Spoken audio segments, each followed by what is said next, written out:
Hello guys and girls, welcome again to Geometry Point. This is Alok Pandey and today we will discuss about Caught-in lecture 3. Actually हम बात कर रहे हैं lecture 3 में. जो आज हम बात करने वाले हैं वो होगा वेरिएबल्स के बारे में डिस्कस करने वाले हैं. हमने लास्ट लेक्चर में जो डिस्कस किया था वो शायद डिफरेंसेस था और हाँ देखा था कि कैसे यूज करते हैं एंड्रॉइड के अंदर. तो मैंने बताया था लास्ट लेक्चर में कि अगर मुझे सीखना है सिर्फ लर्निंग पर्पज के लिए कॉटन को अच्छी तरह सीखना है तो मैं सिर्फ डायरेक्ट एंड्रॉइड में काम करने जाऊंगा तो मुझे थोड़ा सा ज्यादा टाइम कंज्यूमिंग होगा क्योंकि मुझे वहां पे एंड्रॉइड का जो वर्चुअल मशीन होता है उस पर रन करना पड़ेगा. एंड अगर हम उस पर रन करेंगे तो लोडिंग टाइम ज्यादा होगा. इसलिए मैं आज से स्टार्ट करने वाला हूं. कॉटलिन का खुद का एक आईडी है जो मैंने लास्ट टाइम भी बताया था. उस आईडी को यूज करने वाले हैं जो कि इंटेल आइडिया का है. आप इसे सर्च कर सकते हो, नेट पे आपको मिल जाएगा. अगर आपको नहीं पता है तो मैं यहाँ पे सर्च करके बता दूंगा, लेकिन मुझे नहीं लगता अगर आप प्रोग्राम है तो आप इतना खुद कर सकते हो. तो मैंने यहाँ पे इंस्टॉल करके रखा है एंड इसे ओपन करते हैं एंड चलो देखते हैं कैसे काम करते हैं इसके ऊपर. तो आज हम डिस्कस करेंगे वेरिएबल के बारे में एक एक करके. सबसे पहली चीज तो मैं इंटेल आईडी को ओपन कर लेता हूँ एंड तब से थोड़ा और डिस्कस कर लेते हैं वेरिएबल का जब तक वो स्टार्ट होएगा तब तक. ओके तो लास्ट टाइम मैंने बताया था कि इसमें जितने भी डेटा टाइप्स हैं वो सब के सब ऑब्जेक्ट के लिए हैं, मतलब ऑब्जेक्ट जैसे बिहेव करते हैं. तो अगर मैं किसी ऑब्जेक्ट की बात करता तो उसमें बहुत सारे फंक्शंस होते हैं और वो फंक्शंस हम यूज कर सकते हैं अपने प्रोग्रामिंग में. जैसे अभी मैं नंबर्स के लिए बात करता हूँ, इंटीजर के लिए बात करता हूँ, उसमें सिर्फ कन्वर्जन की बात करूँ तो उसे मुझे कन्वर्ट करने के लिए convert to long, convert to int, ऐसे दुनिया भर के एक्सप्लिसिट कन्वर्जन के लिए फंक्शंस होते हैं तो वो हम यूज कर सकते हैं. और भी बहुत सारे फंक्शंस होते हैं, हर एक क्लास के लिए बहुत सारे फंक्शंस होते हैं. जबकि यही चीज अगर हम जावा में करते हैं तो वहां पे प्रिमिटिव डेटा टाइप्स हम यूज करते थे. यहाँ पे हम क्लास टाइप यानी ऑब्जेक्ट टाइप की चीजें यूज करने वाले हैं. इसके रेंज कितने हैं एंड बाइट बिट्स ये सब मैंने ऑलरेडी बताया है और यहाँ पे लिखा भी है तो आप देख सकते हो. ठीक है, तो अब बात करते हैं कि वेरिएबल कैसे डिक्लेयर करते हैं. सबसे पहली चीज ये मैं इसलिए बता रहा हूँ क्योंकि जावा में एंड कॉटलिन में बहुत सारे डिफरेंस है तो इसलिए मैं ये कवर कर रहा हूँ. तो सबसे पहली चीज लिटरल एंड कांस्टेंट से स्टार्ट करते हैं.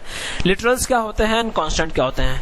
कांस्टेंट्स ऐसे वेरिएबल्स होते हैं जिसके वैल्यूज हम चेंज नहीं कर सकते हैं, वो हर समय फिक्स रहने वाले हैं. लिटरल्स वो होते हैं जो हम वेरिएबल को डिक्लेयर करने के टाइम पे ही वैल्यूज असाइन कर देते हैं, कुछ भी वैल्यू डाल देते हैं. तो जैसे मैंने बताया कि इंटीजर है, लॉन्ग है, मतलब एक छोटे रेंज के लिए है, एक हाई रेंज के लिए. इंटीजर की बात करें तो उसका जो साइज है 4 बाइट है एंड जबकि लॉन्ग की बात करें तो 8 बाइट के हैं. तो इसका ऑब्वियसली लॉन्ग का साइज ज्यादा होगा, लेकिन लॉन्ग बाय डिफॉल्ट जब कोई वैल्यू किसी भी वेरिएबल के अंदर असाइन करता हूं तो इंटीजर में कंसीडर करता है. जैसे मैंने लिखा है यहाँ पे देखो for int type well A int 2000, मैंने इस तरह से लिखा तो 2000 आ रहा है. उसके ठीक सामने देखोगे जो कि यहाँ पे देख सकते हो वेल 1 मिलियन लिखा हुआ है. अगर मैं इस तरह से लिखता हूँ डायरेक्ट यहाँ पे वैल्यू असाइन करता हूँ, टाइप नहीं पास करता हूँ तो ये इम्प्लिसिट कन्वर्जन बोला जाता है कि ऑटोमेटिक वो कन्वर्ट कर लेगा. तो बाय डिफॉल्ट अगर मैंने यहाँ पे बताया नहीं कि आपको किस में कन्वर्ट करना है और आप डेसिमल में वैल्यूज नहीं पास कर, मतलब पॉइंट्स में वैल्यूज नहीं पास कर रहे हो, जैसे 23 पॉइंट समथिंग इस तरह से नहीं पास करो, नॉर्मल वैल्यूज पास कर रहे हो तो बाय डिफॉल्ट इंटीजर कंसिडर करेगा. एंड अगर आप उसके साथ सफिक्स पास करते हो, जैसे यहाँ पे देख सकते हो वेल ए लॉन्ग 2000 मैंने पास किया है, इसकी वजह से ये कंसिडर करेगा इसे as a long data type. ठीक है, अगर आप इसे कन्वर्ट करना चाहते हो तो सेम चीज अगर यहाँ पे सामने अगर मैं देखो यहाँ पे एल पास किया है मैंने, अगर आप ये एल पास करते हो तो ये लॉन्ग कंसिडर करेगा. ऑब्वियसली ये इम्प्लिसिट कन्वर्जन है, मैं यहाँ पे बता नहीं रहा हूँ आपकी ये कौन सा डेटा टाइप है क्योंकि मैंने यहाँ पे देखो लिखने का तरीका क्या है, वेल 1 मिलियन, वेल ए, वन क्रेडिट कार्ड नंबर, ऐसे कुछ भी हो सकता है. तो वेल के आगे मैं डेटा टाइप नहीं दे रहा हूं, जबकि इसके पहले मैंने देखो पहले वाले कॉलम्स में यहाँ पे डेटा टाइप भी दिया है. तो आप इस तरह से भी दे सकते हो, इस तरह से भी दे सकते हो, दोनों ऑप्शन है. ये डिपेंड करता है कि आप किस तरह से रखना चाहते हो. Right, okay. नेक्स्ट डबल के लिए बाय डिफॉल्ट अगर आप कोई भी वैल्यू पॉइंट्स में पास करते हो, जैसे मैंने यहाँ पे पास किया 23 पॉइंट समथिंग, तो वो हर समय डबल में कंसिडर करेगा. अगर आपको सिर्फ फ्लोट में रखना है तो आपको सफिक्स पास करना होगा एफ एंड अदरवाइज आप डायरेक्ट वेल लिखो, वेरिएबल का नेम लिखो एंड वैल्यू असाइन कर दो तो इम्प्लिसिटली वो कन्वर्ट कर लेगा डबल में. एंड अगर आप उसके सफिक्स एफ पास करते हो तो ऑटोमेटिक कन्वर्ट कर लेगा उसे फ्लोट में. तो इस तरह से कुछ इम्प्लिसिट कन्वर्जन होता है. अगर यही चीज आपको हेक्साडेसिमल में रखना है वैल्यूज को तो आपको प्रीफिक्स पास करना होगा 0x, उसके बाद आप जो भी वैल्यू डालेंगे वो हेक्साडेसिमल में स्टोर होता है. बाइनरी में रखना है तो आप 0b पास करोगे तो ऑटोमेटिक वो बाइनरी में स्टोर करेगा. तो ये चीजें आपको ध्यान देना है. प्रीफिक्स एंड सफिक्स दो चीज है. अगर आप लास्ट लास्ट में पास करो तो सफिक्स बोला जाता है, और नंबर के वैल्यूज के पहले पास करते हो तो प्रीफिक्स बोला जाता है। जैसे कि यहाँ पे देखो मैंने पास किया 0x 0f, 0f जो है वो तो वैल्यू है उसका हेक्साडेसिमल फॉर्मेट में, 0x जो है वो प्रीफिक्स है जो बताता है कि इसका वैल्यूज हेक्साडेसिमल में है, एंड यहाँ पे 0b है। दो चीज आपको ध्यान देना है। सेम एंड बाइट्स में स्टोर कर सकते हो बाइनरी को, इवन हेक्सा बाइट्स दुनिया भर का, मतलब ये से वेरिएबल का नेम है एंड ऑटोमेटिकली इम्प्लिसिटली कन्वर्ट कर लेगा। एंड ये अंडरस्कोर आप डिवाइजर मतलब डिवाइड करने के लिए, नंबर्स को डिवाइड करने के लिए बीच बीच में अंडरस्कोर भी यूज कर सकते हो। जैसे हम कॉमा पास करते हैं, अगर मैं नंबर्स लिखता हूँ 1000 में, लाख में, तो ऑटोमेटिक हम कॉमा पास करते हैं, तो उसी तरह से अंडरस्कोर काम करता है। तो वो फॉर्मेट करता है, बस एक तरह से फॉर्मेटिंग है कि जब हमारे वैल्यूज ज्यादा होते हैं तो उसे फॉर्मेट करके रखते हैं। Okay, that's it. सो इस तरह से हम वेरिएबल्स को डिक्लेयर एंड डिफाइन कर सकते हैं। एंड चलो हम आगे चलते हैं।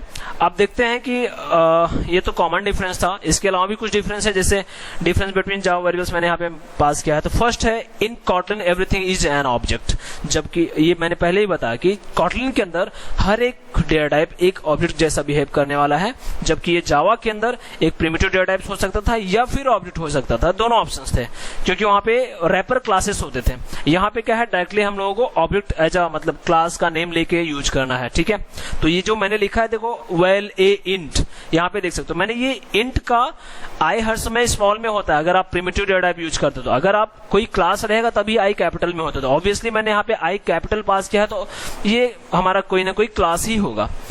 सो यहाँ पे न्यू इंट करने की भी जरूरत नहीं है कि अगर मैं रैपर क्लास यूज करता था जावा में तो वहां पे मुझे लिखना पड़ता था इंट लाइक फिर न्यू इंट यूज करना, इंटीजर होता था एक्चुअली रैपर क्लासेस भी, यहाँ पे इसे शॉर्ट में रख दिया है इंट।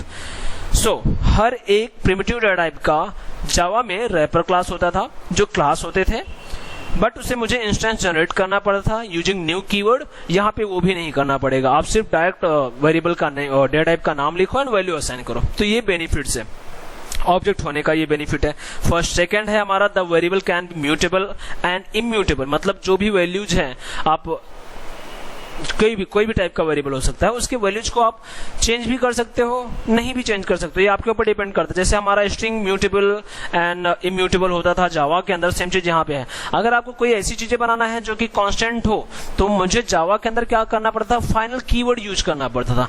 यहाँ पे ऐसा नहीं है, यहाँ पे आप सिर्फ वैल लिखोगे एंड वैल्यूज असाइन करते हो तो ऑटोमेटिक वो फाइनल होता है, उसके अंदर आप वैल्यू चेंज नहीं कर सकते हो। उसकी जगह पे अगर आप वेर लिखते हो, VAR लिखते हो, तब वो वैल्यू आप चेंज कर पाते हो। VAL लिखते हो तो आप वैल्यू चेंज नहीं कर पाते हो, VAR लिखते हो तो आप वैल्यू चेंज कर पाते हो। ये मैं इसे प्रैक्टिकली जब करेंगे अपने आईडी में तो और अच्छे से समझ में आएगा। एंड थर्ड है variable are declared using val. हाँ, जैसे कि मैंने 2-3 बार बता दिया, वेल और वेर दोनों में से कोई एक चीज यूज कर सकते हैं वेरिएबल को डिक्लेयर करने के लिए, और जरूरी नहीं कि हमें यहाँ पे टाइप बताना पड़े, ये ऑप्शनल केस है, आपके ऊपर डिपेंड करता है। Type casting is done automatically. Obviously यहाँ पे मैंने जो राइट साइड का जो बॉक्स है val 1 million credit card number blah blah blah, वो सब में देखो इम्प्लिसिट कन्वर्जन हो रहा है, ऑटोमेटिकली हो रहा है। मुझे यहाँ पे कास्ट नहीं करना पड़ा है कि मैंने वैल्यू लिखा फिर लिख रहा हूँ टू लॉन्ग, ऐसे मुझे लिखने की जरूरत नहीं, ऑटोमेटिकली वो कर लेता है। तब तक करता है जब तक उसे समझ में आता है कि हाँ ये हो जाएगा। अगर ऐसा आपने लिख दिया कि इंटीजर टाइप का वैल्यू है, उसके अंदर कैरेक्टर स्टोर कर रहे हो, मतलब एक्सप्लिसिट भी आपको फिर करना पड़ेगा, टू लॉन्ग, टू इंट, इस तरह से फंक्शंस हैं हर एक डेटा टाइप्स के लिए। And type casting is done automatically. Then simpler numerical types can not be assigned to a more complex type. Simply इसका कहने का मतलब बस ये है कि अगर आप इंटीजर टाइप का वेरिएबल बनाते हो तो उसके अंदर आप लॉन्ग टाइप का वैल्यू नहीं स्टोर कर सकते। ये सेम चीज है जावा में भी ऐसे ही होता था, अगर आप इंटीजर टाइप का वैल्यू बनाते तो उसके अंदर लॉन्ग टाइप का वैल्यू कैसे स्टोर कर सकते हो, ये कॉमन सेंस है। तो ये चीजें कॉमन ही है। हर एक एक्सप्लिसिट कन्वर्जन करने के लिए यहाँ पे फंक्शन है, जैसे यहाँ पे देख सकते हो to byte, to short, to int, to long, to float, to double, blah blah blah. इसी तरह से जावा में भी होता था, बहुत सारे टू स्ट्रिंग जैसे होता था। सो यहाँ पे हर एक डेटा टाइप्स के लिए, जो कि हमारे डेटा टाइप्स यहाँ पे सब के सब ऑब्जेक्ट टाइप के हैं, तो उसके लिए अलग से फंक्शन बनाया हुआ है। चलो अब हम चलते हैं अपने आईडी में और एक प्रोग्राम करते हैं। तो ओपन करता हूँ मैं अपना आईडी, यहाँ पे मैंने प्रोग्राम ऑलरेडी बनाया भी है। चलो मैं यहाँ से निकाल देता हूँ ये चीजें एंड मैं एक शुरू से बनाता हूँ। सबसे simple, file, new project, file and new project, project पे क्लिक करो, इसका नाम जो भी देना है आप दे दो। सपोज देखो मैंने बताया था ऑलरेडी कि कॉटलिन दो तरीके से रन हो सकती है, या तो आप JVM यूज कर सकते हो या फिर आप जावास्क्रिप्ट यूज कर सकते हो। यहाँ पे मैं JVM यूज करने जा रहा हूँ, आपको जावास्क्रिप्ट यूज करना है तो कर सकते हो, ये आपके ऊपर डिपेंड करता है। और ये जो आईडी है कॉटलिन के अलावा और भी चीजें सपोर्ट करती है, जैसे आप ऊपर देख सकते हो जावा है, जावाफेक्स है, एंड्रॉइड है, दुनिया भर की चीजें हैं, ग्रेडल, ग्रूबी, ब्ला ब्ला ब्ला ब्ला। तो ठीक है, फिलहाल हम कॉटलिन सीख रहे हैं तो हम कॉटलिन पे ध्यान देंगे। कॉटलिन के अंदर हमें JVM सेलेक्ट करना है, क्योंकि आप जो सीख रहे हो JVM के साथ सीखने वाले हो। एंड इसका नाम जो भी आपको देना है दे दो। सपोज मैं दे दिया कुछ भी दे दो, मैं देता हूँ सपोज हिल या फिर कुछ और, ये डिपेंड करता है आपको क्या देना है। सैम्पल 1 देता हूँ मैं, sample 1 2। Okay, may be already होगा सैम्पल नाम का, इसलिए आप जब फर्स्ट टाइम ओपन करोगे तो हो सकता है आपको ये पाथ ना मिले, मतलब ये जावा का, ये ऊपर वाला नहीं, ये नीचे का जो लिखा हुआ है जावा वर्जन 1.8, तो आपको मैनुअली से पास करना पड़ेगा। यहाँ पे न्यू क्लिक करके आप सी के अंदर, प्रोग्राम फाइल्स के अंदर, जावा के अंदर JDK आपको सेलेक्ट करना रहता है, क्योंकि JDK बाय डिफॉल्ट वो सर्च नहीं कर पाता है, तो इसलिए आप यहाँ पे मैनुअली पास कर सकते हो। एंड नेक्स्ट हमें सिंपली फिनिश करना है, दैट्स इट। और ज्यादा इसमें कुछ करने की जरूरत नहीं है। आपको ये पूछ रहा है सिंपली नए विंडो में ओपन करना है या फिर सेम विंडो में ओपन करना। चलो मैं दिस विंडो करता हूँ, एंड तो पहले वाला प्रोग्राम बंद हो जाएगा, नया वाला ओपन हो जाएगा। सैम्पल 1 2 यहाँ पे क्लिक करो, SRC के अंदर एक नया फाइल जनरेट करते हैं। कुछ इस तरह का हायरार्की होगा आपको, एंड इसमें बाकी सारी चीजें मैं एक्सप्लेन नहीं कर रहा हूँ, बस मैं चलता हूँ SRC के अंदर, जहाँ पे हमें कॉटलिन का फाइल बनाना है। तो कॉटलिन फाइल यहाँ से सिलेक्ट कर लो, जावा सेलेक्ट नहीं करना, आपको कॉटलिन सेलेक्ट करना है। एंड कॉटलिन के अंदर सिंपली जो भी नाम देना है, मैं देता हूँ यहाँ पे कुछ भी दे दो, सैम्पल दे देता हूँ, चलो, एंड सिंपली से ओके, दैट्स इट। हमारा एक सैंपल नाम का फाइल जनरेट हो गया है, जिसके अंदर कुछ भी बाय डिफॉल्ट नहीं आया है। देख सकते हो क्रिएटेड बाय, बस एक कमेंट सेक्शन आया है, उससे कुछ फर्क नहीं पड़ता है। अब हम चलते हैं। सबसे पहली चीज, जैसे मैंने पहले भी बताया था कि यहाँ पे हम मेन फंक्शन से, ये फंक्शन ओरिएंटेड नहीं, मतलब ये मोर फंक्शनल प्रोग्रामिंग लैंग्वेज है, ऑब्जेक्ट ओरिएंटेड के साथ साथ फंक्शनल प्रोग्रामिंग लैंग्वेज भी है। तो यहाँ पे हम फंक्शन से भी प्रोग्रामिंग स्टार्ट कर सकते हैं, जबकि जावा के अंदर हमें कोई भी चीज क्लास से स्टार्ट करनी पड़ती है। एटलीस्ट एक क्लास होना चाहिए, चाहे पब्लिक स्टैटिक वर्ड मेन ही मुझे क्यों ना लिखना हो, तो मुझे एक क्लास तो होना कंपल्सरी है। लेकिन यहाँ पे ये जरूरी नहीं है, यहाँ पे आप डायरेक्टली मेन फंक्शन ले सकते हो, जैसे C++ के अंदर मेन फंक्शन होता था, सेम चीज यहाँ पे भी है। तो चलो हम स्टार्ट करते हैं। मेन सिर्फ टाइप करो मेन, आपको ऑप्शन आएगा, उस पर क्लिक कर दो, आपका फंक्शन जनरेट हो जाएगा, जैसे यहाँ पे जनरेट हुआ। एंड फंक्शन का नाम है लाइक फन मेन ब्ला ब्ला ब्ला ब्ला। चलो इससे मैं आगे बताता हूँ। सबसे पहले तो मुझे फॉन्ट का साइज थोड़ा इंक्रीज करना होगा, क्योंकि आपको ये दिख नहीं रहा होगा शायद। सो फॉन्ट का साइज आपको बढ़ाने के लिए आप यहाँ पे सिंपली फाइल में जाओ एंड सेटिंग्स में जाओ, यहाँ पे एडिटर नाम का ऑप्शन है, यहाँ से जाके आप चेंज कर सकते हो। अदरवाइज अपीयरेंस एंड फॉन्ट किधर है, अभी तो आया था, सर्च कर सकते हो आप फॉन्ट, यहाँ पे फॉन्ट कलर्स एंड फॉन्ट्स में बाय डिफॉल्ट को अगर आप चेंज कर, नहीं ये हमारा थीम है, फॉन्ट इधर है एंड यहाँ पे साइज है 12, आप इसे इंक्रीज कर दो। सपोज मैं रख देता हूँ यहाँ पे 20 या फिर थोड़ा ज़्यादा, 20 से थोड़ा ज़्यादा 25 रख देता हूँ, चलेगा। Okay, that's it. ओके, अब साइज बढ़ चुका है तो, और आपको शायद आपको दिख भी रहा होगा अच्छी तरीके से। चलो अब इसके अंदर मैं सबसे पहला काम एक सिंपल सा मैसेज प्रिंट करता हूं, जो कि हर कोई भी स्टार्ट करता है तो हेलो वर्ड लिखना कोई नहीं भूलता, तो मैं भी नहीं भूलूंगा। खाली चेकिंग करने के लिए रन करके देखते हैं कि कैसे वर्क करता है। कंट्रोल स्पेस प्रिंट करोगे तो हर एक चीज का यहाँ पे सजेशंस आता है। यानी जो फंग है ये, इसका देख सकते हो, इसमें रिटर्न टाइप नहीं, यहाँ पे वर्ड नहीं होता है, यहाँ पे आपको कोई स्पेसिफिक टाइप नहीं पास करना होता है। आप सिर्फ फंग एक कीवर्ड है जो यूज करना है, फंग, एंड देन मेन फंक्शन का नेम जो रहता है ये आपको एज इट इज पास करना है, इसमें आप चेंजेस नहीं कर सकते हो। उसका पैरामीटर देख सकते हो, args कॉलन एरे स्ट्रिंग, इसका एक पैरामीटर पास करना होता है, वो भी एरेज में रहता है। और ये शायद जावा में भी आपको पता होगा, वहां पे भी हम पास करते हैं स्ट्रिंग args, वो स्ट्रिंग टाइप का होता था। यहाँ पे भी स्ट्रिंग टाइप का ही आप देख सकते हो, यहाँ पे पास किया गया है एंगुलर ब्रैकेट्स के अंदर स्ट्रिंग। तो ये सिर्फ कमांड लाइन आर्ग्यूमेंट्स को स्टोर करने के लिए यूज होता है जनरली, एंड उसके लिए है। चलो अब मैसेज प्रिंट करते हैं हम। यहाँ पे प्रिंट डालो एंड आपको कंट्रोल स्पेस प्रिंट करोगे तो आपको सजेशंस आ जाएंगे। फिलहाल ये आ गया मेरा, डबल कोट्स के अंदर मैं डालता हूँ वेलकम टू हेल। नहीं ऐसा कुछ नहीं, मैं सिंपल लिखता हूँ हेलो वर्ड। हेलो देयर, और यहाँ पे पता है आपको कि यहाँ पे स्टेटमेंट टर्मिनेशन के लिए सेमीकोलन भी पास करने की जरूरत नहीं है, ठीक है। सो चलो मैं इसे रन करता हूँ। राइट क्लिक करो सिंपली एंड यहाँ पे रन का ऑप्शन है। सेम चीज नेटबीन्स में भी, अगर आप जावा के प्रोग्राम तो नेटबीन्स में भी ऐसे ही होता था, इवन आप इक्लिप्स यूज करते हो उसमें भी।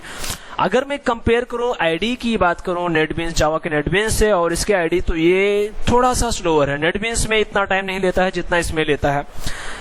मुझे ये थोड़ा सा डिसएडवांटेज लगा जो जावा से अगर कंपेयर करूं कोटलिन का। तो यहाँ पे देखो प्रोसेसिंग चल रहा है। मुझे एक सैंपल प्रोजेक्ट, मतलब इस तरह के प्रोजेक्ट को रन करने के लिए वहाँ पे इतना टाइम नहीं लगता है। वहाँ पे अब तक आउटपुट भी आ गया रहता है, सब कुछ हो जाता है, बट इसमें ज़्यादा टाइम लेता है। ये सब शायद इनबिल्ट इसके बहुत सारे लाइब्रेरीज होते हैं जो लोड होते हैं इसलिए। सो हेलो वर्ल्ड, यहाँ पे हमारा आउटपुट सेम लाइक नेटबीन्स। अगर आपको नेटबीन्स की आदत है या फिर इक्लिप्स की आदत है तो कुछ इसी तरह का आउटपुट वहाँ पे भी मिलता था और यहाँ पे भी वही मिल रहा है, तो ज़्यादा डिफरेंस नहीं है। चलो अब वेरिएबल्स हम यहाँ पे बनाते हैं। जैसे मैंने बताया कि वेरिएबल्स बनाने के 2 से 3 तरीके हैं जो आप चाहे यूज कर सकते हो। चलो सबसे पहले स्टार्ट करते हैं वेल से। वेल ए कॉलन, ये हमारा ए वेरिएबल का नेम हो गया एंड यहाँ पे आपको पास करना है टाइप। टाइप के बाद इक्वल टू डाल के आप डायरेक्ट यहाँ पे वैल्यूज पास कर सकते हैं, डिपेंड करता है आपको। लेकिन यहाँ पे देख सकते हो मुझे एक एरर जो दिख रहा है, ये प्रिमिटिव डेटा टाइप यूज नहीं करना है, हमें यूज करना है क्लास टाइप। तो क्लास रहेगा तो ऑब्वियसली क्लास का नेम हर समय कैपिटल से स्टार्ट होता है, तो ये हो गया हमारा इंट, राइट। अब हम इसे यूज कर सकते हैं। देखो जो चीज आप जावा के अंदर कर सकते हो वो चीज यहाँ पे भी कर सकते हो, हर एक चीज, क्योंकि आपको जावा की आदत होगी अगर आप एंड्रॉइड डेवलपर हो तो। सो प्लस करता हूं एंड यहाँ पे मैं जावा के तरीके से प्रिंट करता हूं ए, एंड अगर मैं यहाँ पे ए डालता हूं तो स्टेटमेंट टर्मिनेशन डालने की जरूरत नहीं है, क्योंकि ये हर एक एंटर के बाद ऑटोमेटिक अंडरस्टैंड कर लेता है कि ये हमारा एक लाइन खत्म हो गया। सो अब रन करता हूं तो मुझे इसके वैल्यूज के साथ आउटपुट आना चाहिए। ओके, और अब ये एग्जीक्यूट हो रहा है, नीचे देख सकते हो प्रोसेसिंग में। यहाँ पे हेलो वर्ल्ड के बाद आना चाहिए 215689 एंड ये यही प्रॉब्लम है कि इसका एग्जीक्यूशन टाइम ज़्यादा लेता है। ये रहा हमारा वैल्यूज, शायद आपको दिख रहा हो या नहीं दिख रहा हो। नहीं दिख रहा है तो मैं यहाँ पे कंट्रोल सी करके यहाँ पे प्रिंट कर देता हूँ। नहीं हुआ, एक सेकंड, आई होप दिख रहा होगा।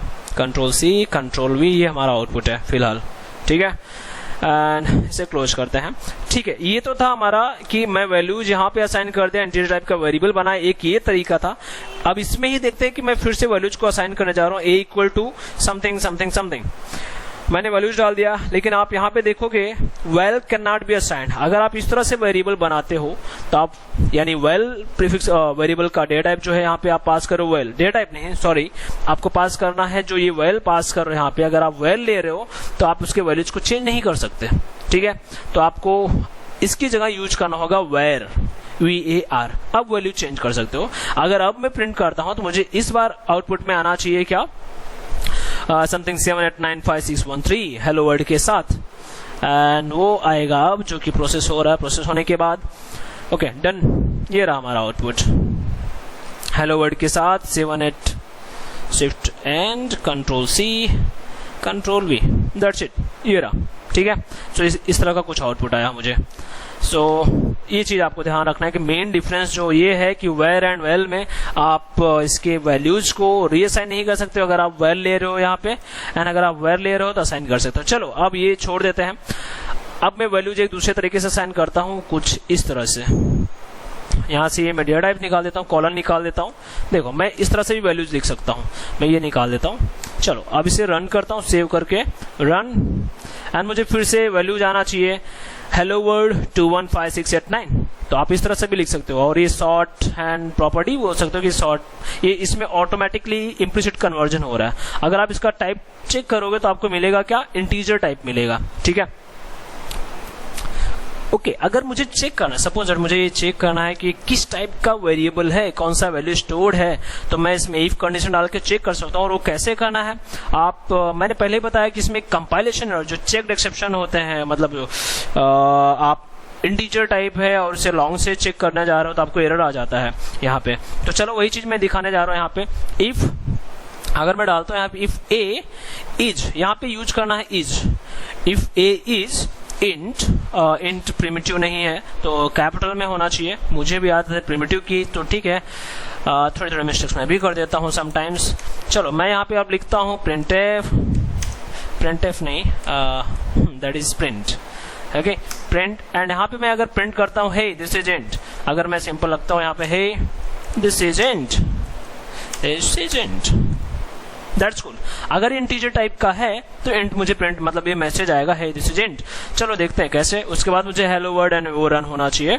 सो हे एज इंट, अगर ए इंट है तो ये मैसेज प्रिंट करो, एंड अगर इंट नहीं होगा तो मुझे पहले ही वो एरर दे देगा। चलो देखते हैं। Hey this is int type का वैल्यू है, ये स्टोर्ड है इंटीजर टाइप का। सपोज मैं यहाँ पे डालता हूँ लॉन्ग, मैं चेक करता हूँ लॉन्ग के साथ, तो मुझे देखो यहीं पे एरर आ जाएगा, क्योंकि इंट के साथ लॉन्ग को कंपैरिजन नहीं हो सकता, क्योंकि कंपाइलर को ऑलरेडी पता है कोई इंट टाइप का वैल्यू स्टोर करता है। मेरा कहने का बस ये मतलब है, अगर आप इसके साथ कोई सफिक्स नहीं पास करते हो, कोई डेसिमल पॉइंट्स में वैल्यूज नहीं है, तो वो ऑटोमेटिक उसे कंसिडर करने वाला है इंटीजर टाइप का।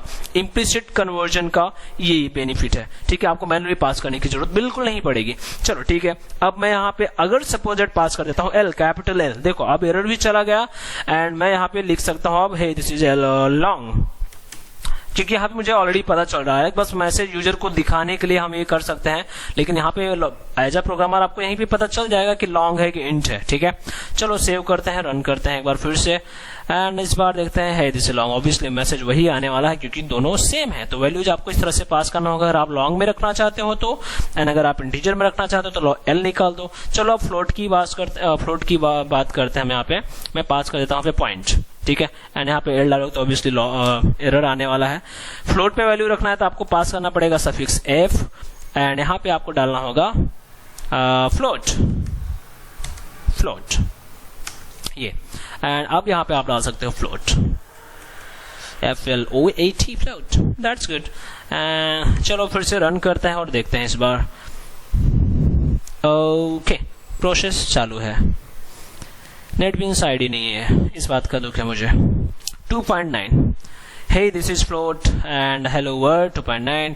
सो मैसेज हमारा प्रॉपर है, मतलब ये फ्लोट टाइप का वैल्यू स्टोर कर रहा है। अगर आपको चाहते हैं तो आप यहाँ पे लिख भी सकते थे कॉलन, एंड यहाँ पे manually FLOAT float equal to, इस तरह से भी लिख सकते थे। ये आपके ऊपर डिपेंड करता है कैसे रखना है, बट अगर आप शॉर्ट हैंड यूज करना चाहते हो तो ऐसे रख सकते हो। आपको अगर प्रोग्रामर हो तो आपको पता होना चाहिए किस टाइप का वेरिएबल है, तो आप यहाँ पे डाल भी सकते हो, ये आपके ऊपर है। तो ये बेनिफिट्स है जावा कॉटलिन के अंदर। अगर जावा से कंपेयर करें तो जावा थोड़ा सीधा साधा होता है, जरूर कहने की बात है, सिर्फ जावा प्रोग्रामर को पता है कोई इजी होता है, बट बाकी लोगों को ये एक डिफिकल्ट लगता है जावा, तो उससे बेटर है ये। आप अगर डिफिकल्टीज में नहीं जाना चाहते हो, शॉर्ट लाइन में अगर आप कम लाइन प्रोग्राम करना चाहते हो तो कोटलिन बेस्ट ऑप्शन है आपके लिए। एंड्रॉइड प्रोग्रामिंग के लिए आप इवन अभी भी जावा यूज कर सकते हो, एंड करते ही रहोगे हरदम के लिए, ठीक है। तो समझ में आया होगा आपको डबल फ्लोट, ये सारी चीजें बकवास जो मैंने अभी तक की।